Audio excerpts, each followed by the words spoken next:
এই মুলুকে রাত বিরেতে বাস ফেল করলে ছক্কা মিয়ার টমটম ছাড়া আর উপায় ছিল না।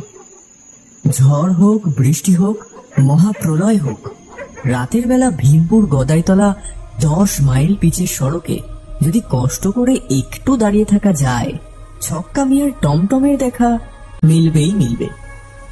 অন্ধকার ঝড় বৃষ্টির মধ্যে প্রথমে ঠাউর হবে এক চিলতে আলো, তারপর আলোটা এগিয়ে আসবে আর এগিয়ে আসবে। মেঘের ডাকাডাকি যতই থাক, কানে বাজবে অদ্ভুত এক আওয়াজ, টং লং টং লং টং। বিদ্যুতের আলোয় হঠাৎ চোখে পড়বে কালো এক এক্কা গাড়ি। তেরপলের চৌকা একটা টোপর চাপানো, সামনে কালো এক মূর্তি আর নড়বড়ে করে দৌড়ানো এক টাট্টু। মুখে কিছু বলার দরকার নেই, ছক্কা মিয়ার টমটম সবারই দেখা মাত্রই থেমে যাবে। তখন এক লাফেতে পেছনে তেরপল সরিয়ে চৌকা টোপরে ঢুকলেই নিশ্চিন্ত। আবার টলতে টলতে চলতে থাকবে ছক্কা মিয়ার টমটম। টমটম কথাটা এসেছে ইংরেজি শব্দ ট্যান্ডাম থেকে, যে গাড়ির সামনে কয়েক ষাঁড় ঘোড়া যেত। কিন্তু ভীমপুরের ছক্কা মিয়ার এক্কা গাড়ির ঘোড়া মোটে এক, তবু আদর করে লোকে নাম দিয়েছিল টমটম।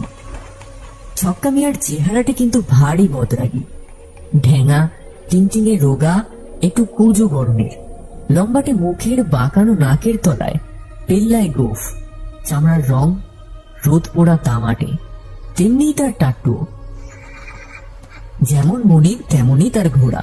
হাড় জিরজিরে লম্বাটে গরম, ঠ্যাং চতুষ্টয় যেন চারখানি কাঠি।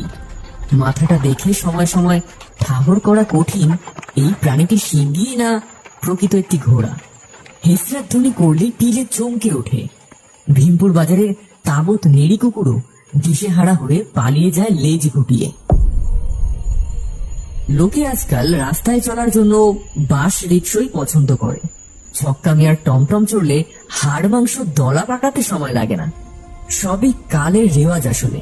কিন্তু ওই যে বলেছি, রাত বিরেতে বাস ফেল করলে তখন উপায়। ছক্কা মিয়া এটা বোঝে এবং দিনে তার টমটমের বাহনটিকে নিয়ে বন জঙ্গল বা ঝিলে চড়িয়ে নিয়ে বেড়ায়। রাতের বেলা ছোট্ট বাজারের চৌরাস্তার শীষ গাছের তলায় ঘাপটি পেতে বসে থাকে, পাশেই টমটম রেডি। সেবার পুজোর সময় কলকাতা থেকে ছোট মামার সঙ্গে আসছি। মাঝপথে একখানে ট্রেন দাঁড়িয়ে রইল তো রইল, আর নড়ার নাম নেই। ব্যাপার কি?